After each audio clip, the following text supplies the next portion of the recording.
Meet Mr. Ibrahim Al-Dali, the founder who started with a simple idea. Our vision initially was to set up sort of a visiting doctors program. Back then, they were pitching this dream with barely a team. Talking about our vision when we had like 3 staff. But those early conversations, they reached rooms that most of us would never enter. We were flying out to the Middle East. We met prime ministers, ministers. Fast forward to now, and the scale is unreal. Now we're treating over 70,000 patients a year.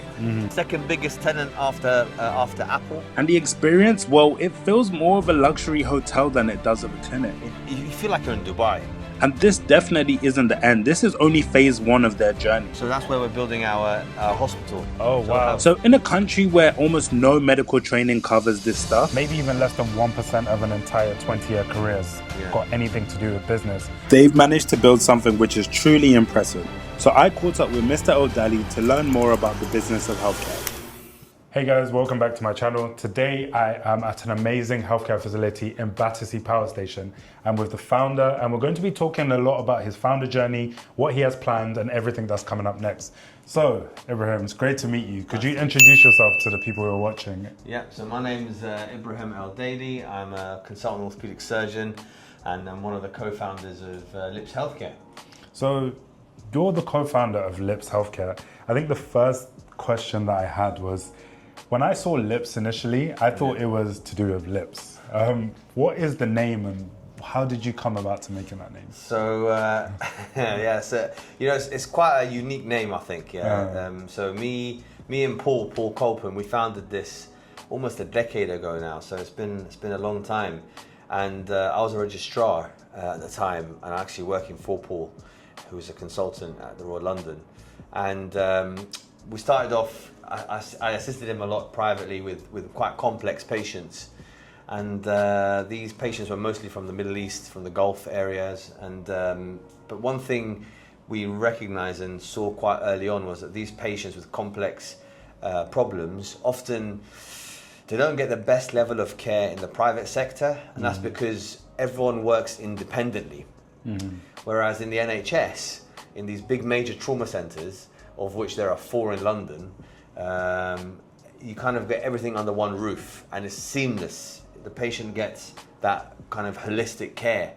So we set out to sort of create a network of consultants and from teaching hospitals to help bring these patients together. So then we were walking up the stairs one day at the Royal London. We're like, what should we call this company? What should we call this company? Should we call it London International Patient Services Lips? That's how it came about. And then it's like Marmite, you know, some people like it, some people hate it, but actually we just stuck with it. And yeah, now it's become a bit of a household name, especially in London.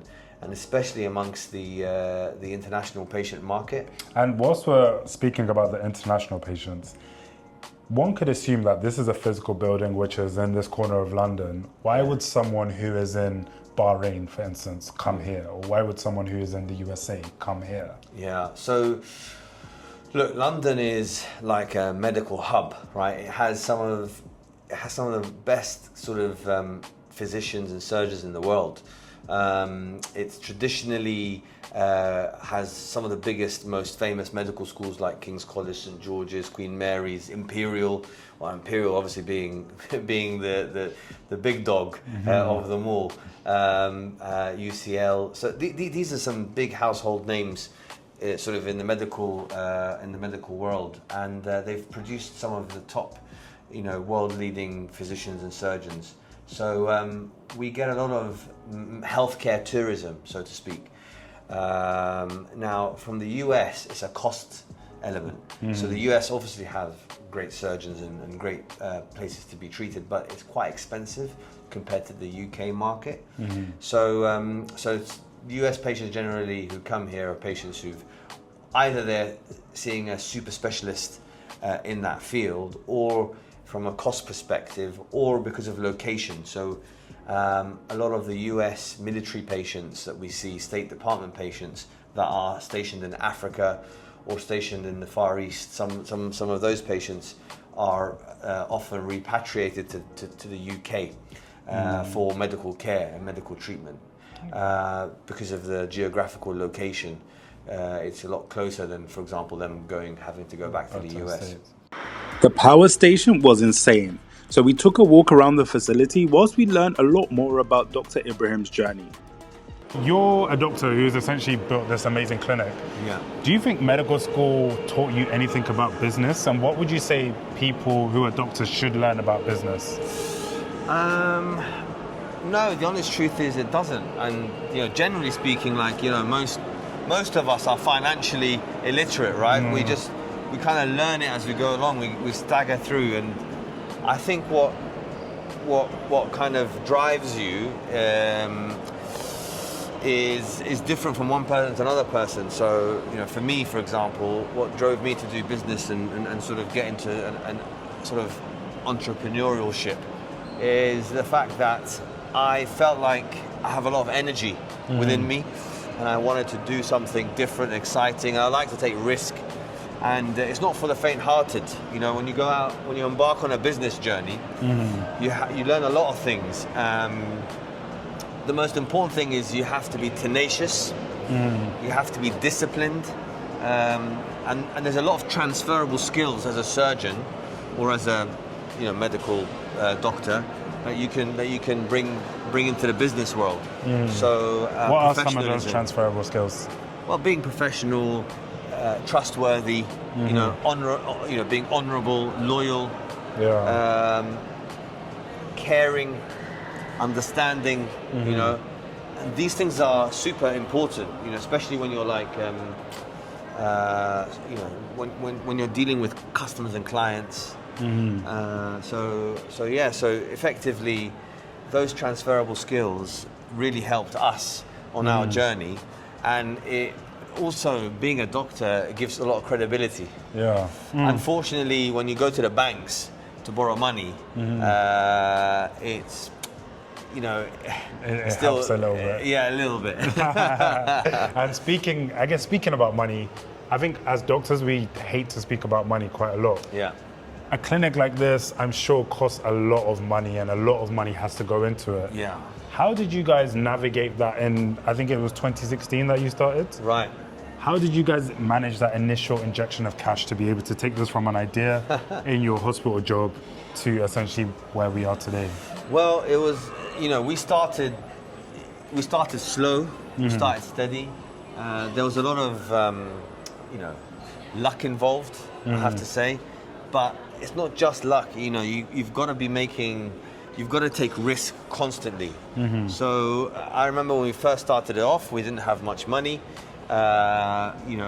yet we were sort of, retaining money in the business, and putting our own personal funds in, not taking home as much as we would normally. So there's a bit of sacrifice involved, and you just got to believe in your project. And if you sort of, at the first barrier, you stop and you don't try and push through it, it's not going to go far. It's not going to go far, and then business isn't for you. You're going to have to be able to take a lot of heat, and financial heat, that is. So you just gotta, if you believe in something, and you believe it truly, deep down within, you just gotta push, and eventually it will happen. So when you started out, what was your vision? Like, what did you want to achieve?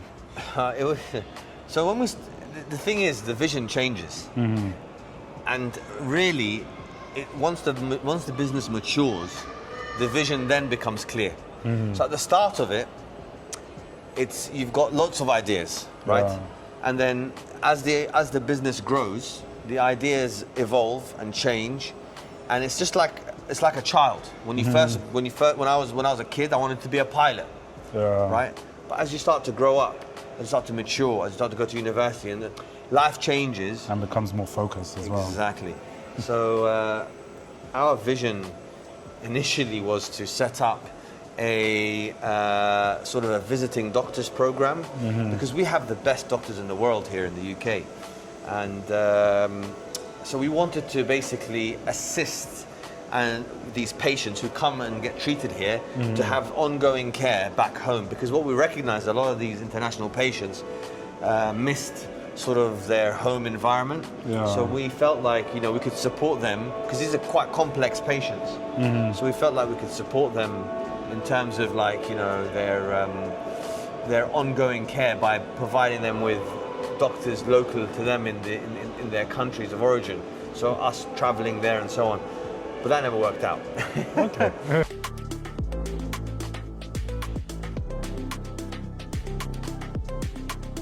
You mentioned that looking after patients back home didn't work. Like, why didn't that work? No, so we had a bit of a mad journey to start off with. You know, we were flying out to the Middle East. We met prime ministers, ministers. We met. I mean, it was quite insane. We were part of British trade delegations, sat on a round table, talking about our vision. Yeah. When we had like 3 staff and like, you know, a handful of doctors. Yeah, but you had to sell the vision, I guess. But the fact that we got a seat on the table was impressive in itself, and that was from pure tenacity. Yeah. And just, you know, and we met, you know, famous people. It was an amazing journey, and that journey actually, we realised that it was just too hard to navigate. It required megabucks. Yeah. And we're still very early on in our journey. But what it did let us do was enabled us to set up an office. So we set up an office in Cairo. And that office, we realized, actually, we can run a project. We can run our staff for quite cost effective. Yeah. And we met with the CEO of Vodafone in Egypt at the time. We met with some serious people. But we kind of started to realize that this is the place to open a managed services organization. So we built a team, and that team now, we have over 250 staff based in Cairo. Okay. And we have a building out there. We have direct phone line communications that Vodafone installed for us between the UK and Egypt. So imagine that sort of call center, but specialized call center. So does it mean then, if I'm a patient, for instance, with you guys, and I am in Kuwait, and I want to get a medical service based in Cairo, I can phone you guys directly and they're able to put you in touch with the services? Is that? No, so basically the idea is that every doctor, private clinic, doctor, whatever, they need to have a call center. They need to have someone who books the appointments. They need to have someone who does all your, what's it called? Like your admin work, your payments, your transcription. All of that is based in Cairo. Okay. So if you were to call up right now, Lips Healthcare, person's going to answer you is going to be in Cairo. You're going to say, look, I want to see Mr. El Daily. They'll book you an appointment. Take payments from you. And you won't even know that they're based in Cairo. Yeah. They're highly trained staff that we've got out there, and highly specialized staff. So they deal with all the hospitals here. And, you know, being able to sort of have the staff based there was really the best business decision we ever made. Because when we set them up, it's effective, it's efficient, and it's you know, cost effective. Yeah. So we basically set the staff out there. We started building the group, the network, and we could provide the consultants in London a much more cheaper alternative to having a regular secretary in London. Yeah. So we reduced their costs by about, in some instances, 50-60%. And it makes it more attractive to work for you guys as well. Exactly. So consultants, of course, from a medical perspective, are the highest paid doctors that we have. Yeah. So then if we're looking at that when we're talking about business, those are highly skilled, highly paid professionals. Yeah. How do you manage to pay the professionals at the price that they should be earning, whilst you guys are also making money to keep the business growing and operating? I mean, for us, it's very simple. What we do is we take a margin. We take 15% from the consultants' private practice. That's to manage their practice. So they charge what they want to charge, and we take a 15% margin. And in fact, over time, you know, we plan to reduce that margin that we take as well as we scale and grow. Because our vision is not to have just this hospital that we have here. So today you've seen just the outpatient department. In fact, I just want to show you right there. See that building, that gold building there? Yeah. Tall one there, one beside it. So we've taken the ground floor and the basement floor. It's about 45,000 square foot. So that's where we're building our hospital. Oh, so wow. We'll have 4 operating theaters, 2 MRI scanners, CT scanner. That will open this time next year. Okay, amazing. And why Battersea? Because I come to this place and I genuinely feel inspired because it sounds comical, but there's things around here like people wear their watches in Battersea, but in other parts of London people hide their watches. So it feels like there's a different energy in the space. Why did you pick this part of London to build all of this? I mean, look, as you see, you know, you feel like you're in Dubai. Yeah. You don't feel like you're in London, right? You feel like everyone here it's safe. There's security everywhere. It's a gated community. And when I think they started developing Battersea a few years ago, just around COVID time, and I was driving my car past, and I called Paul. At the time, we were thinking about building a hospital. We're like, we now at a stage where we're going to plan and build our own hospital, and we're going to do a day case hospital. We spent about roughly, I mean, it was a lot of money. It's about £1 million of due diligence. Wow. To try and make sure that we do this properly from the outset. And we were looking around, and I remember driving past this area, and it was literally a kind of everything had been knocked down and just cranes everywhere.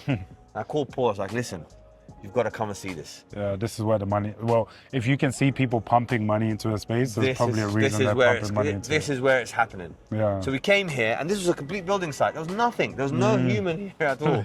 And we met with the leasing agent, and I remember there was, in fact, let me take you down here. Our photos, I still remember to this day. So this door right here leads. So this is obviously the power station, which is like an iconic building, and that is where the CEO used to come in, and you can see the entrance, grand entrance. You know, even today, look, they've got security and so on. So like, this is where they used to come in. They come in through here, walk up. That takes them to the sort of like, you know, to their office suite. So we got like a tour of the area. This was all like scaffolded up, and they had these lifts that took us on top, and I could just see. And I asked the guy, "What's the vision here?" And they was like, "We're doing all these shops," and they didn't know, or they didn't have like the vision worked out themselves. They just had a lot of money pumped from the Malaysian Sovereign Wealth Fund and some other Malaysian business entities, and they basically, you know, just went for it. And they spent so much money on this site and this location. And you can tell. And you can see like a lot of international patients here. So we were like, we have to be here. Yeah. And to try and get here was a journey in itself. It took us about a year to convince them that we were the ones, because the brands that are in there, you know, Apple, Nike, Adidas, Rolex, Cartier. That's what I'm saying. They're like, who's Lips Healthcare? You know, who are you? Yeah. And so we had to really work hard to convince them. And again, it was just by the grace of God that we managed to get in there. So again, it's being lucky. You know, we got rejected. They said no. You know, stand down. And you stood up. And we stood up. We came back to them again and again and again. We kept pushing and pushing and pushing. So then you faced a lot of rejections to get into this building, into the new hospital that you're trying to build. Was that a smooth and easy process as well? That was super tough. That was super tough. I mean, why do you what keeps you going? I think you have to believe, you have to have faith. You have to see, like, look, it's very easy to give up. Yeah, it's very easy to give up. But it's super hard to sort of like push and keep going. And life is not easy, right? We're on this planet for a moment, and from the moment you come out, you're fighting for every breath. You know, literally. That is life. It doesn't matter how wealthy you are. You know, that's and so the moment you submit to that and you accept that that's life, you know, you just gotta enjoy the ride. You just gotta fight. You just gotta keep fighting, and it's tiring. And the most important thing is you never give up. And so that's what we did. We just never gave up, and we just kept going. And we've been rejected so many times. If you keep knocking on that door will open. Yeah. So it's been an interesting journey for us. So if we go back now to, I guess, some of the technical aspects of the business. Yeah. What decisions did you have to make to decide what actual specialities you put in your practice? Because I know we have some dental work, we have some trauma and orthopedic work. How did you come about to choosing which specialties to choose? Well, the groups just naturally started off as orthopedics. But as we got busier and busier, as we had more and more patients, and now we're treating over 70,000 patients a year, which is a phenomenal amount of patients and data, and we have the staff in our back office. We have a business intelligence unit that we set up. All these things, by the way, we learned it over time. Now I'm just talking to you like, this stuff I wasn't taught it, right? But we just learned it over. So we've got a business intelligence unit. We look at trends, we look at where patients are going, how they're behaving, what they're asking for. It's phenomenal. I mean, it's data is so powerful. And now with all these AI tools, gosh, it's made our efficiency so much more. So we use like Power BI and all these kind of stuff to sort of, so what we started to realize is, we needed quite a large variety of consultants. We need to cover all bases. The most important thing in business is you don't want to lose your patient to another provider. Yeah. So what we decided to do was, let's see how we can make sure that the patient journey, end to end, from A to Z, is covered by us. Okay. So that's what we embarked on doing. And you took the data and the insights from everything that you've done to essentially be able to build that. Exactly. So we realized that what are our consultants mostly requesting? MRI. So we need to get an MRI scanner. Where is the leakages? Where are the referrals going to? And we're gonna do exactly we need to hire that. So we see that doctors are referring to diabetologists. We don't have a diabetologist. Bring one in. We need and so on. Like for example, there are certain specialties that have a sister specialty, like orthopedics and plastics. They go hand in hand, and rheumatology. They go hand in hand. So that kind of little consortium, they work close together. ENT, they need this type of specialty, and so on. And so we started basically recruiting consultants to sort of ensure that the patient journey remains within Lips Healthcare and doesn't leave Lips Healthcare. And therefore we are capitalizing more and more, on that. Okay. So, but more importantly, it's the patient experience. So that's my favorite thing. Like whilst we're talking about, the financial aspects, we need to remember that actually the patient experience is seamless. Look, I work at King's College Hospital, right? This is one of the biggest trauma centers in the UK. In fact, probably in Europe. And it's an amazing facility. It's an amazing hospital. Yeah. Everything is under one roof, right? If you take a step into King's College Hospital, you're sorted. Yeah. Why is that? Because everyone's there.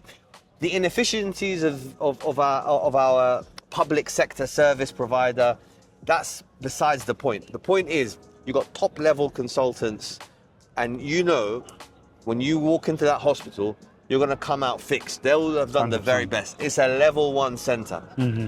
Now, my point being here is, we've taken the concept of that seamless journey, but to the private sector, where there is no problem with money.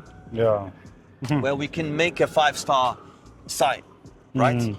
And we've created this element where a patient journey, when they come in, their experience is seamless.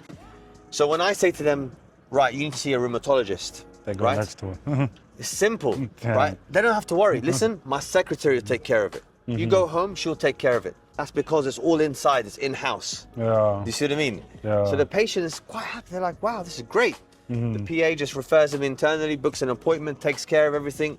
So the patient experience is very, is essential. Yeah. And I think that's how healthcare should be, because at the end of the day, you want to make sure that the patient is at the forefront. It's not what does the doctor need and how can I make my life easier as a doctor. It should be how can the patient's life be made easier, and we do whatever we can to maintain that. And it seems like you guys have hit that nail on the head. And that's why, just to add to that last point, is why we came here.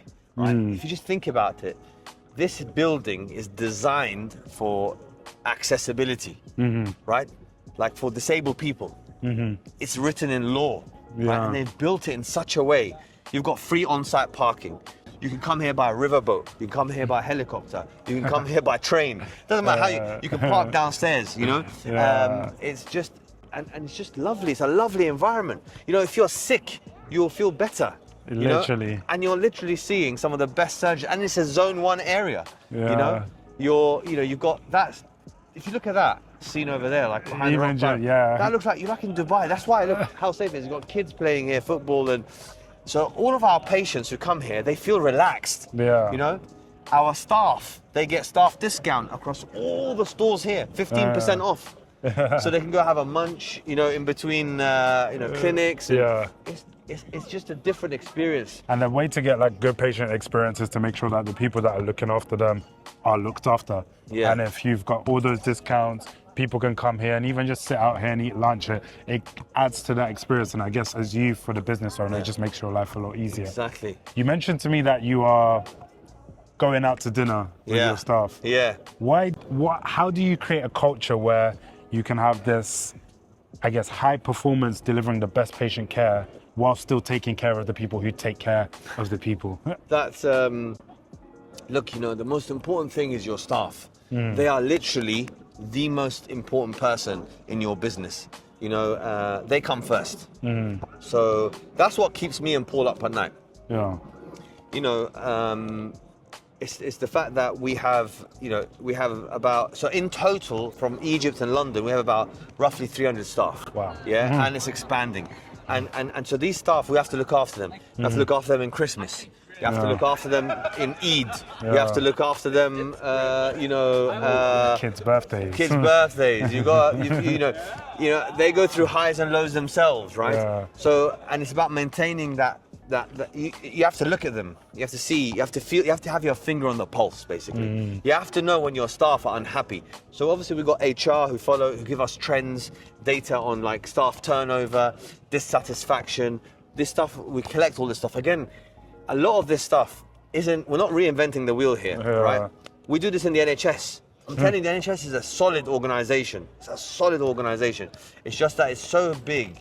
It's like, you know, very hard to keep track of all these things. But we try and, like, you know, check in on staff and make sure that they're feeling good. So today, for example, we're going out for dinner. It'll be business. We'll have a chat. We'll talk about business, but you know, they can have a nice meal and relax on the house. You know what I mean? So and we have a bit of a laugh, and it's good team bonding exercise. A lot of people like myself want to go on a journey of building a hospital, even having a clinic in a building like this. What tips would you give to someone starting out? I'm at the beginning of my journey towards building a hospital. How would you navigate knowing the stuff that you know now? What would I say? What would I advise? I would say, number one is never give up. Don't let anyone at all tell you, oh, you can't do it, or you're going to meet people in life that are going to tell you stuff like, they're going to be negative. They're going to try and put a dampener on your abilities. Ignore them. These are not good people. The ones who are like telling you, listen, it's a great idea, you know, but they give you like advice, like friendly advice, good advice, you know, meaningful advice, you know, advice to help you achieve your goal. Listen to them. So number one is be tenacious. Don't give up. Keep pushing. Number two, have advisors, people who are a bit older or have gone through a similar experience, and speak to them. But these are the people that you choose as advisors to you. Select those who are giving you positivity, not negativity. The negative, they're not advisors. As I said, they're not advisors. Stay away from them. And number three is, you know, always do what's right. You know, you're going to be faced with some tough decisions, man, difficult decisions. And if if a decision that's pushing you to do something which is not right or wrong, stay away from it. Yeah, always be on the right side of history. Yeah, always be on the right side. And I know in medical school and medical training, like there is maybe even less than 1% of an entire 20-year career's got anything to do with business. For me, I really love like learning about businesses, understanding how and why they work. What is one piece of business advice you would give to someone who's a doctor who maybe has never had any business insight and they just think about these things? Look, like, you know, I'm a surgeon, right? And the only way to become a surgeon is to learn through experience. You can't learn from a book. You can sit here and, you know, you go from it, you have to learn from a book for medical school. But once you have that degree, it's just a degree that says you're a doctor that can practice. But the word is practice, you know? You've got to get involved. You've got to, so my point is, you know, you have to try it out. You know, you have to actually do it. You have to learn, you have to trip up and then get up again and, you know, make mistakes. It's fine, you know, it's okay. So I think the most important thing for people who are setting, like yourself, setting up, you know, a business or embarking on a business, just it's okay. It's okay to make mistakes. It's okay to, you know, to try something that doesn't work, try something else, you know. But the point is, you've got a goal to achieve, and it's okay if the vision changes. You know, it's not a problem. Our vision we set out to be something, and we're completely something else. You see what I mean? We ended up doing something completely different. But you're somewhere nice. So. But we're somewhere very nice, indeed, Okay, and I know people at home might not have actually appreciated where we are. If they want to find your services or even your clinic or the hospital over there, what's the best way that they can get in touch with you guys? Dude, so Battersea Power Station, 11 million visitors last year, most visited site in the UK. It's an amazing location. We've got food, drink, shops, cinema. You've got houses, you've got a hotel, and now you've got healthcare. You just find us. We're opposite the cinema. We're the second biggest tenant after Apple. So you can't miss us. As soon as you walk in, you'll see lips. The first thing you'll think about is it got something to do with lips? Nope. It's to do with healthcare. It's only the world's best and London's best leading surgeons over here at Battersea Power Station. So that has been another insight into the business of healthcare, and I've been here with this amazing surgeon at this amazing location. If you like videos like this, please like, comment and subscribe, and we'll be able to bring you more videos like this. Thanks.